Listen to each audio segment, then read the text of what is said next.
So I just came across this guy on Twitter. His name's Will Cannon. You may remember him from my episode on cold emailing here recently. Will is an expert in scraping and selling leads, and he's also an expert in cloning other software businesses. He's a serial entrepreneur, but specifically, he's built 2 software businesses doing millions of dollars a year. He's a bootstrapper. He didn't grow up rich. He's very scrappy, and he has an amazing story. So if you've ever been interested in starting a software business and you don't know how to code and you'd like to just copy what works, this is the episode for you.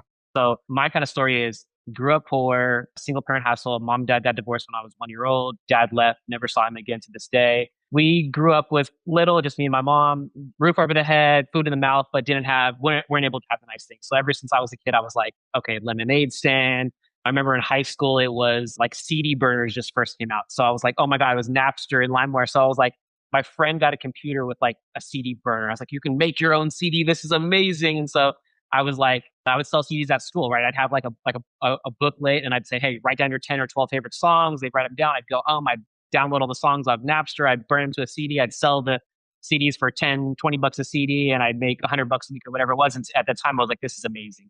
So I've always been an entrepreneur from the start. Had a couple jobs, worked at Sears, selling warranties to people that bought appliances, worked in a collection agency. So started working at 16 full time. Right out of high school, me and my then girlfriend, who's now my wife, I said, like, what are you going to do? She says, I'm going to get my real estate license. I'm going to get into real estate. I said, okay, I'll just get into real estate too. Let's do it. And we didn't know, but timing was amazing because this was during like subprime mortgage boom right before the crisis. So got into that, got a license, started working for a company. First month of work for a company selling mortgages, I made that company $100,000 and I got paid $10,000. I thought I was the richest person on earth. I thought, oh my life is changed forever. Like, this is amazing. Like, I'm going to work here forever. One day I'm sitting there. I get up to use the bathroom. I get back to my desk and he goes, hey, where were you? I said, I was using the bathroom. He said, no.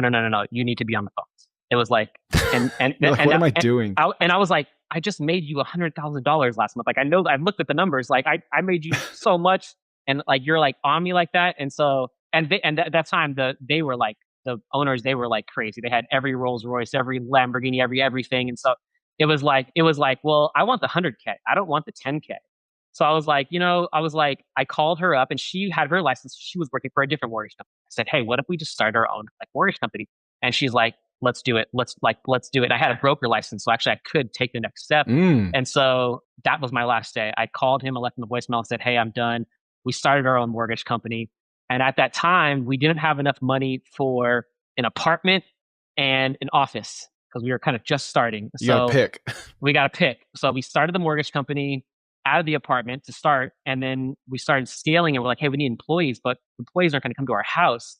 Like, we got to get an office. So we got an office, but we didn't have, we're struggling the first few months. It wasn't easy to kind of build it up. So we got an office and didn't have enough money for both. And we said, you know what? We're going to just live in the office. So we're going to get an air mattress. When the employees leave for the day, we'll pop out the air mattress and we're going to sleep in this office. And so that was a really difficult time, but it was exciting though, because I'm young. I'm in my early 20s. I'm like, hey, let's build this. So I started building it up and eventually got enough money for, but the story there, which is crazy, is showered in a bucket in the bathroom of our office. We had a bathroom in the office, stood in a bucket, jerry-rigged a handheld shower device to the office bathroom, wow. Showered. Like, this was with my girlfriend at the time, who's now my wife. We built everything together.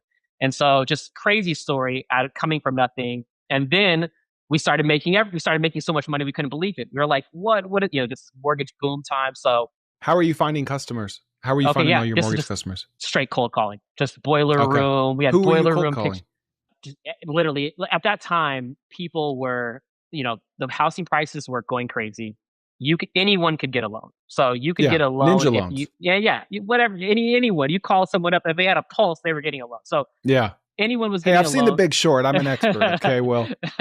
So really, we were just literally just cold calling homeowners that meet certain criteria. We're calling them, hey, do you need 100K? Do you need 200K? You have all this equity, and everyone wanted a new car. Everyone wanted a new remodel, whatever it was. So, it was difficult because it was an easy sale. It was product market fit.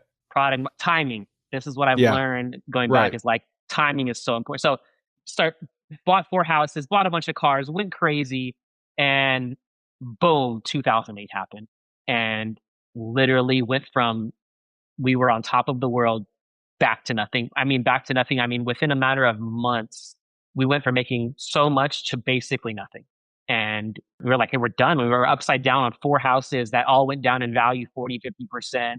It was really bad. It was 4 foreclosures. It was my cars repossessed. My prized possession at the time was my S-Class Mercedes, which I loved as a kid. Boom, watch the tow truck take it away. It was a really, really, really hard time. And we were like, hey, we just got to go get regular jobs. Like we're screwed. And so how this leads to kind of the story, which is at that time when we were building the mortgage company, we were hiring a bunch of loan officers. And to hire those loan officers, we were buying lists of realtors and loan officers in California. And we were cold emailing those loan officers with a pitch to try to get them to come in and interview and come on our team. And so I had a bunch of lists. I had a list of realtors. I had a list of loan officers. I had these lists. And I had people in my office, adjacent offices to me at the time, that were like, hey, do you have that list of realtors? And I was like, yeah, I'll sell it to you. I'll give you $100 or whatever. So it wasn't a big deal, but I was like, okay, there could be something here. So you might not know this, but this isn't my real channel. My full channel is linked below or right here.